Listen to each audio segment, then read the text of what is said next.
నమస్కారం సిక్కులు హృదయ స్పందన న్యూస్ కు స్వాగతం. నేను మిలికితారెడ్డి. ముందుగా ఈ రోజు వార్తల్లోని వివరాలు ఇలా ఉన్నాయి. పీఎం సీఎంలు ఇచ్చిన ఇంధన పొదుపు పిలుపునకు స్పందించి శ్రీకాకుళం మున్సిపల్ కార్పొరేషన్ పరిధిలో పారిశుద్ధ్య పనుల పరిశీలనకు కమిషనర్ హనుమంతు కోర్మారావు సైకిల్ యాత్రను చేపట్టారు.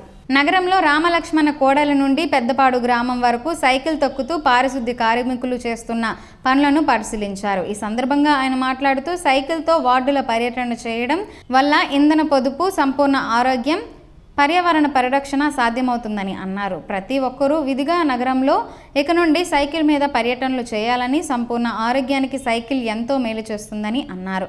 ఈ సైకిల్ పర్యటనలో మున్సిపల్ కార్పొరేషన్ ఆరోగ్య అధికారి డాక్టర్ సుధీర్, కార్పొరేషన్ అధికారులు, సిబ్బంది పాల్గొన్నారు. అధికారులు ఇచ్చే సమాచారంతో అర్జీదారు సంతృప్తి చెందాలని జిల్లా రెవెన్యూ అధికారి వి విశ్వేశ్వరరావు స్పష్టం చేశారు. జిల్లా పరిషత్ సమావేశ మందిరంలో సోమవారం ప్రజా ఫిర్యాదుల నమోదు మరియు పరిష్కార వేదిక డిఆర్ఓ ఆధ్వర్యాన జరిగింది. ఈ సందర్భంగా ఆయన మాట్లాడుతూ ఫిర్యాదులు పెండింగ్లు లేకుండా ఎప్పటికప్పుడు పరిష్కారం చేయాలని అన్నారు. నాణ్యమైన సమాచారంతో అర్జీదారుని సంతృప్తిపరిచి పరిష్కారం చూపాలని ఆదేశించారు. సోమవారం నిర్వహించిన అర్జీల స్వీకరణలో 186 అర్జీలను స్వీకరించారు. అర్జీల స్వీకరణలో డిప్యూటీ కలెక్టర్లు లక్ష్మణమూర్తి, పద్మావతి, డిఆర్డీఏ పీడీ కిరణ్ కుమార్ ఉన్నారు. మీకోసం కార్యక్రమంలో జిల్లా అధికారులు పాల్గొన్నారు. జిల్లా ప్రజా పరిషత్ సమావేశ మందిరంలో ఈ నెల 20వ తేదీన జడ్పీ స్థాయి సంఘాల సమావేశాలను నిర్వహించనున్నట్లు జడ్పీ ముఖ్య కార్యనిర్వహణ అధికారి ఆర్ వెంకటరామన్ ఒక ప్రకటనలో తెలిపారు. జడ్పీ అధ్యక్షుల ఉత్తర్వుల మేరకు మే 20వ తేదీన ఉదయం 10:30 గంటల నుండి వివిధ కమిటీల సమావేశాలు వరుసగా ప్రారంభమవుతాయని పేర్కొన్నారు. ఉదయం 10:30 గంటల నుండి 2వ, 4వ, 1వ, 7వ స్థాయి సంఘాల సమావేశాలు జరుగుతాయని, మధ్యాహ్నం 3 గంటల నుండి 4 గంటల వరకు 6వ సంఘం, సాయంత్రం 4 గంటల నుండి 5 గంటల వరకు 3వ సంఘం, సాయంత్రం 5 నుండి 6 గంటల వరకు 5వ స్థాయి సంఘ సమావేశాలు నిర్వహిస్తామని వెల్లడించారు. ఆయా కమిటీలకు సంబంధించిన ఎజెండాలను సిద్ధం చేశామని, సభ్యులు, అధికారులు సదరు సమావేశాలకు సకాలంలో హాజరయ్యి విజయవంతం చేయాలని సీఈఓ కోరారు. శ్రీకాకుళం జిల్లా తెలుగుదేశం పార్టీ కార్యాలయంలో ఆదివారం ప్రజా దర్బార్ కార్యక్రమాన్ని కేంద్ర మంత్రి కింజరాపు రామ్మోహన్ నాయుడు నిర్వహించారు. మధ్యాహ్నం 12 గంటలకు కార్యాలయంకు చేరుకున్న రామ్మోహన్ నాయుడు 7 నియోజకవర్గాల ప్రజల నుండి వినతులను స్వీకరించారు. రాత్రి 8 గంటల వరకు నిర్విరామంగా ఈ కార్యక్రమం కొనసాగింది. మొత్తంగా 170కి పైగా వినతులను అందాయి. బదిలీలు, విద్య, ఆరోగ్యం, ఉపాధి, నూతన ఆవిష్కరణలకు తోడ్పాటు వంటి విషయాలపై ప్రజల నుండి వినతులు రాగా ఓపికగా వాటిని స్వీకరించిన రామ్మోహన్ నాయుడు అవకాశం ఉన్న వాటికి అక్కడికక్కడే పరిష్కారాన్ని సూచించారు. బాధలతో వచ్చిన వారు కేంద్ర మంత్రి ఇచ్చిన భరోసాతో తిరిగి వెళ్లారు. పెట్రోల్, డీజిల్ రేట్లు పెంపునకు నిరసిస్తూ వైకాపా జిల్లా అధ్యక్షుడు ధర్మాన కృష్ణదాస్ ఆధ్వర్యంలో సోమవారం అంబేద్కర్ జంక్షన్ నుండి తహసీల్దార్ కార్యాలయం వరకు భారీ నిరసన కార్యక్రమాన్ని చేపట్టారు. ఈ సందర్భంగా ఆయన మాట్లాడుతూ దేశంలో ఎక్కడా లేని విధంగా ఆంధ్రప్రదేశ్ ఇంధన ధరలు అధికంగా ఉన్నాయని అన్నారు. కూటమి సర్కార్ అధికారంలోకి వస్తే పెట్రోల్, డీజిల్ ధరలు తగ్గిస్తామని చెప్పి ఆ మాటలను గాలికి వదిలేశారని ఆందోళన వ్యక్తం చేశారు. ఏ రాష్ట్రంలో లేని రేట్లు ఇక్కడ ఉండడం కూటమి పాలనలో వైఫల్యం అని ఆరోపించారు. అనంతరం తహసీల్దార్కు వినతి పత్రం అందజేశారు. ఈ కార్యక్రమంలో పార్టీ నాయకులు దుంపల రామారావు, పిన్నెంటి సాయి, కృష్ణమూర్తి, అందవరపు సూరిబాబు, శ్రీధర్, మెంటాడ స్వరూప్, గేదెల పురుషోత్తం, చిట్టి జనార్దన్, రవి, ఎండా రమేష్, రామారావు తదితరులు పాల్గొన్నారు. పెంచిన పెట్రోల్, డీజిల్, గ్యాస్ ధరలను తగ్గించాలని ఏఐటీయూసీ జిల్లా ప్రధాన కార్యదర్శి టి తిరుపతిరావు ప్రభుత్వాన్ని డిమాండ్ చేశారు. ఈరోజు స్థానిక పాత బస్టాండ్ వద్ద జరిగిన నిరసన కార్యక్రమంలో ఆయన మాట్లాడుతూ మోడీ సర్కార్ దేశ ప్రజలపై మోయలేని భారం మోపిందని ఆందోళన వ్యక్తం చేశారు. పెట్రోల్, డీజిల్, గ్యాస్ ధరలు పెంచి సామాన్య, మధ్యతరగతి ప్రజల నడ్డి విరిచిందని అన్నారు. 5 రాష్ట్రాల ఎన్నికల ఫలితాలు రాగానే ఈ విధంగా ధరలు పెంచడం మోసం, దగ అని అన్నారు.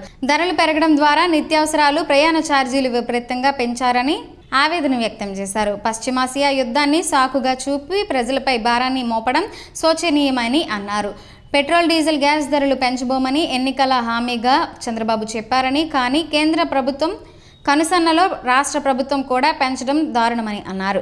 ఈ కార్యక్రమంలో వివిధ సంఘాల నుండి Labbaraju, G Ramanamurthy, Bommidi Raju, Kannayya, Tatarao, S Satyababu, S Lakshman, D Satyam, Paparao, I Lakshmanarao, Srinu, Apparao తదితరులు పాల్గొన్నారు. అంతర్జాతీయ ఎయిడ్స్ కొవ్వొత్తుల స్మారక దినోత్సవాన్ని పురస్కరించుకొని జిల్లా వైద్య ఆరోగ్య శాఖ దిశ ఆధ్వర్యంలో ఆదివారం నగరంలో అవగాహన ర్యాలీ నిర్వహించారు. డిఎంహెచ్ఓ కార్యాలయం నుండి ప్రారంభమైన కొవ్వొత్తుల ర్యాలీ 7 రోడ్ జంక్షన్ వరకు సాగింది. ఈ సందర్భంగా జిల్లా అదనపు వైద్య ఆరోగ్య శాఖ అధికారి డాక్టర్ శ్రీకాంత్ మాట్లాడుతూ హెచ్ఐవి బాధితుల పట్ల సమాజం వివక్ష చూపకుండా అండగా నిలవాలని పిలుపునిచ్చారు.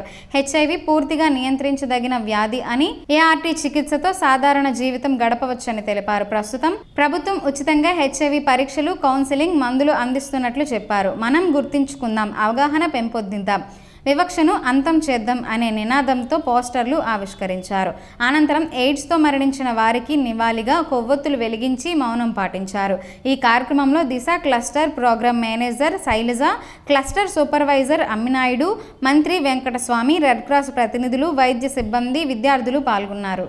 తొలితరం దళిత నాయకుడు ఎస్ఆర్ గంజి నిరుపేదల అభ్యున్నతి కోసం నిస్వార్థ సేవలు అందించారని టీడీపీ నగర అధ్యక్షులు Pandranki Shankar, retired RDO PMJ బాబులు అన్నారు.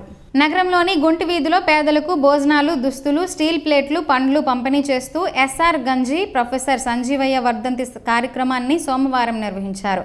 ఈ సందర్భంగా ఎస్ఆర్ గంజి ప్రజాసేవ, పేదల పట్ల ఆయనకున్న అంకితాభావాన్ని కొనియాడారు. ప్రతి సంవత్సరం అందజేస్తున్న దళిత బంధు అవార్డును ఈసారి రిటైర్డ్ హెడ్ మాస్టర్ పోతల దుర్గారావుకు అందజేశారు. ఆయనను దుస్సాలువా మెమోంటోతో సత్కరించారు. ఈ కార్యక్రమంలో Ganji R Ezra, Annie Rose, Konkyana Venugopal, Gajji Shanmukharao, Pinnanti Appanna, Kalamata Narayanamurthy తదితరులు పాల్గొన్నారు. అమరావతి సచివాలయంలో వ్యవసాయ శాఖ మంత్రి కింజరాపు అచ్చెన్నాయుడు, జలవనరుల శాఖ మంత్రి నిమ్మల రామనాయుడు ఆధ్వర్యంలో వ్యవసాయ, ఇరిగేషన్ శాఖల సమన్వయ సమావేశం జరిగింది. ఖరీఫ్ 2026 సీజన్కు సాగునీటి విడుదల, విత్తనాలు, ఎరువుల లభ్యతపై ఉన్నతాధికారులతో సమీక్షించారు. రాష్ట్రంలోని సాగునీటి ప్రాజెక్టులలో నీటి నిల్వలు, జూన్ మొదటి వారంలోనే నీటి విడుదలకు ఉన్న అవకాశాలపై సుదీర్ఘంగా చర్చించారు. కాలువల్లో తూడు, గుర్రపుడెక్క, పోడిక తొలగింపు పనులను మే చివరి నాటికి పూర్తి చేయాలని ఇరిగేషన్ అధికారులకు ఆదేశించారు. జూన్ 1 నుండే కాలువలకు నీటిని విడుదల చేస్తామని, రైతులు సాగుకు సిద్ధంగా ఉండాలని మంత్రులు పిలుపునిచ్చారు. 2025-26 ఖరీఫ్ సీజన్లో 99.35 లక్షల ఎకరాలకు 888 టీఎంసీల నీరు, రబీ సీజన్లో 23.67 లక్షల ఎకరాలకు 153 టీఎంసీల నీరు అందించినట్లు తెలిపారు. వైసీపీ ప్రభుత్వంలో క్రాప్ హాలిడే ప్రకటించిన నాగార్జున సాగర్ ఆనకట్టుకు కూటమి ప్రభుత్వం సాగునీరు అందించిందని పేర్కొన్నారు. ప్రస్తుతం రాష్ట్రంలోని మేజర్, మీడియం రిజర్వాయర్లలో 461 టీఎంసీల నీరు అందుబాటులో ఉందని వెల్లడించారు. సీఎం చంద్రబాబు సమర్థవంతమైన వాటర్ మేనేజ్మెంట్ వల్లే ముందస్తుగా నీటి నిల్వలు సాధ్యమయ్యాయని మంత్రులు తెలిపారు. ప్రజా ఫిర్యాదుల స్వీకరణ కార్యక్రమంలో అందిన అర్జీలను చట్ట ప్రకారం వేగంగా పరిష్కరించి బాధితులకు న్యాయం చేయాలని జిల్లా SP KV Maheshwar Reddy police అధికారులను ఆదేశించారు. సోమవారం జిల్లా పోలీస్ కార్యాలయంలో నిర్వహించిన పీజీఆర్ఎస్ కార్యక్రమంలో జిల్లాలోని వివిధ ప్రాంతాల నుండి వచ్చిన ప్రజల నుండి మొత్తం 55 ఫిర్యాదులను ఎస్పీ స్వీకరించారు. ఈ సందర్భంగా ఎస్పీ మాట్లాడుతూ ప్రతి ఫిర్యాదుపై ప్రత్యేక చొరవ తీసుకొని చట్టపరంగా విచారణ జరిపి త్వరితగతిన పరిష్కరించాలని సూచించారు. ఫిర్యాదుల పరిష్కారంలో ఎలాంటి నిర్లక్ష్యం వహించరాదని స్పష్టం చేశారు. అర్జీలను స్వయంగా పరిశీలించిన ఎస్పీ ఫిర్యాదుదారులతో మాట్లాడి సమస్యలను తెలుసుకున్నారు. అనంతరం సంబంధిత అధికారులతో ఫోన్లో మాట్లాడి తక్షణ చర్యలు తీసుకోవాలని ఆదేశించారు. పౌర, కుటుంబ, ఆస్తి వివాదాలు, మోసపూరిత ఘటనలకు సంబంధించిన మొత్తం 55 ఫిర్యాదులు స్వీకరించినట్లు అధికారులు తెలిపారు. మెలియాపుట్టి మండలం ముక్తాపురం గ్రామంలో పాతపట్నం మాజీ ఎమ్మెల్యే స్వర్గీయ చొక్కా పగడాలమ్మ కుటుంబ సభ్యులను మాజీ శాసనసభ స్పీకర్, వైఎస్ఆర్సీపీ పార్లమెంటరీ సమన్వయకర్త తమ్మినేని సీతారాం పరామర్శించారు. ఈ సందర్భంగా పగడాలమ్మ చిత్రపటానికి పూలమాలలు వేసి నివాళులర్పించిన ఆయన ఆమె ప్రజాసేవాతత్వం, నిడారంబడ వ్యక్తిత్వాన్ని స్మరించుకున్నారు. పాతపట్నం నియోజకవర్గ అభివృద్ధికి ఆమె చేసిన సేవలు చిరస్మరణీయమని కొనియాడారు. ప్రజాసేవను రాజకీయాల లక్ష్యంగా భావించిన అరుదైన నాయకురాలు చుక్కా పగడాలమ్మ అని తమ్మినేని పేర్కొన్నారు. ఈ కార్యక్రమంలో వైఎస్ఆర్సీపీ నాయకులు, కార్యకర్తలు పాల్గొన్నారు. కూటమి ప్రభుత్వం అధికారంలోకి వచ్చి 2 ఏళ్లు పూర్తవుతున్న సందర్భంగా జూన్ 12వ తేదీన అర్హులైన వితంతువులకు కొత్త పెన్షన్లు మంజూరు చేయనున్నట్లు రాష్ట్ర మంత్రి అచ్చెన్నాయుడు తెలిపారు. నిమ్మాడలోని క్యాంపు కార్యాలయంలో నిర్వహించిన ప్రజా దర్బార్ కార్యక్రమంలో ఆయన ప్రజల నుండి వినతి పత్రాలను స్వీకరించి సమస్యలు తెలుసుకున్నారు. సంతబొమ్మాలి మండల పరిధి నుండి పెద్ద సంఖ్యలో ప్రజలు హాజరయ్యి తమ సమస్యలను మంత్రి దృష్టికి తీసుకువచ్చారు. ప్రస్తుతం ఎన్టీఆర్ భరోసా పథకం కింద వితంతువులకు నెలకు 4,000 రూపాయలు అందిస్తున్నామని, త్వరలో కొత్తగా అర్హత ఉన్నవారికి నమోదు అవకాశం కల్పిస్తామని మంత్రి తెలిపారు. ప్రజల సమస్యలను త్వరితగతిన పరిష్కరిస్తామని హామీ ఇస్తూ ప్రభుత్వం ఎల్లప్పుడూ ప్రజలకు అందుబాటులో ఉంటుందని చెప్పారు. ఈ కార్యక్రమంలో తెలుగుదేశం పార్టీ నాయకులు, కార్యకర్తలు పాల్గొన్నారు. అరసవిల్లిలో భక్తుల కోసం ఆంధ్ర గ్రామీణ బ్యాంక్ సంస్థ ఆధ్వర్యంలో 150 లీటర్ల సామర్థ్యం గల 2 డ్రింకింగ్ వాటర్ రిఫ్రిజిరేటర్లను దేవాలయానికి అందజేశారు. Srikakulam regional manager Ramakrishnaraju, manager operation Nandina Sahu, business manager Bhaskar Prasad, Arasavilli branch manager Santosh కుమార్లు కలిసి ఆలయ ఈవో KNVDV ప్రసాద్కు ఈ పరికరాలను అందజేశారు. భక్తులకు తాగునీటి సౌకర్యం మెరుగుపడుతుందని ఆలయ అధికారులు తెలిపారు. రాష్ట్రంలో యూట్యూబ్ న్యూస్ ఛానళ్లు నిర్వహిస్తున్న వారి వివరాలు సేకరిస్తున్నట్లు CR media academy chairman Alapati Suresh Kumar తెలిపారు. ప్రింట్, ఎలక్ట్రానిక్ మీడియా జర్నలిస్టులకు శిక్షణ తరగతులు నిర్వహిస్తున్నట్లే యూట్యూబ్ న్యూస్ ఛానల్ జర్నలిస్టులకు ప్రత్యేక కార్యక్రమాలు చేపట్టనున్నట్లు పేర్కొన్నారు.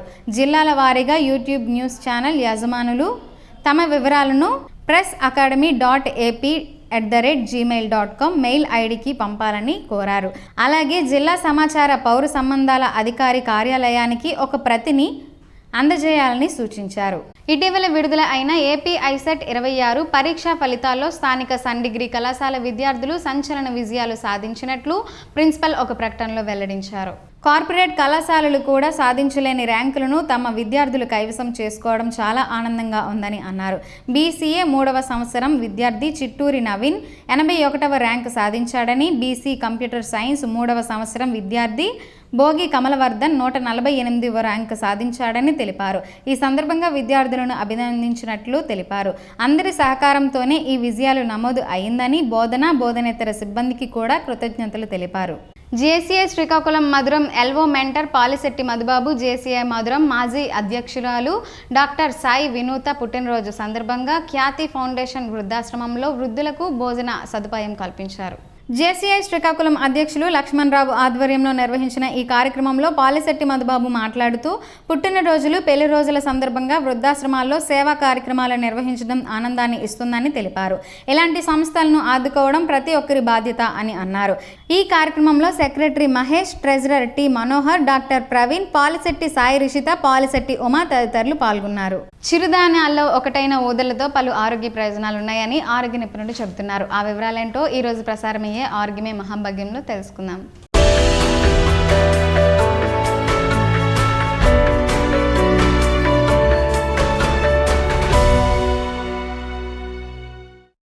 రుచికి తీయగా ఉండే ఈ ఊదలతో తయారు చేసే ఆహారం మంచి బలవర్ధకమైంది, సులువుగా జీర్ణమవుతుంది. అందుకనే నార్త్ ఇండియాలో చాలామంది ఉపవాస దీక్ష చేసే సమయంలో ఊదలతో చేసిన ఆహారాన్ని తీసుకుంటారు. ఊదలు శరీర ఉష్ణోగ్రతను సమతాస్థితిలో ఉంచుతుంది. ఊదలు వ్యాధి నిరోధక శక్తిని పెంచుతాయి. సులభంగా జీర్ణం కావడంతో ఎక్కువసేపు కూర్చొని పనిచేసే వారికి ఇవి ఒక మంచి ఆహారం. ఊదల్లో పీచు పదార్థం అధికంగా ఉండడం వలన మలబద్ధకానికి, మధుమేహానికి మంచిదని ఆరోగ్య నిపుణులు చెబుతున్నారు. జీర్ణాశయంలో ముఖ్యంగా చిన్న ప్రేగుల్లో ఏర్పడే పుండ్లు పెద్ద ప్రేగులకి వచ్చే క్యాన్సర్ బారిన పడకుండా ఊదలు చేస్తాయని, ఉత్తరాఖండ్, నేపాల్లో ఊదల ఆహారాన్ని గర్భిణీలకు, బాలింతలకు పెడతారట. గర్భవతులకు, పాలిచ్చే తల్లులకు చనుబాలు ఎక్కువ రావడానికి మంచి బలవర్ధకమైన ఆహారం. కాలేయం, పిత్తాశయం శుభ్రపరచడానికి సహాయపడుతుంది.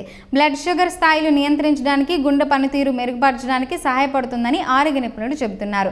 పెద్దవారిలో మూత్రాశయ నియంత్రణకు, పిత్తాశయంలో రాళ్లను నిర్మూలించేందుకు, టైఫాయిడ్ వంటి విషజ్వరాలు నయం కావడానికి ఊదలు బాగా పనిచేస్తాయని ఆరోగ్య నిపుణులు చెబుతున్నారు.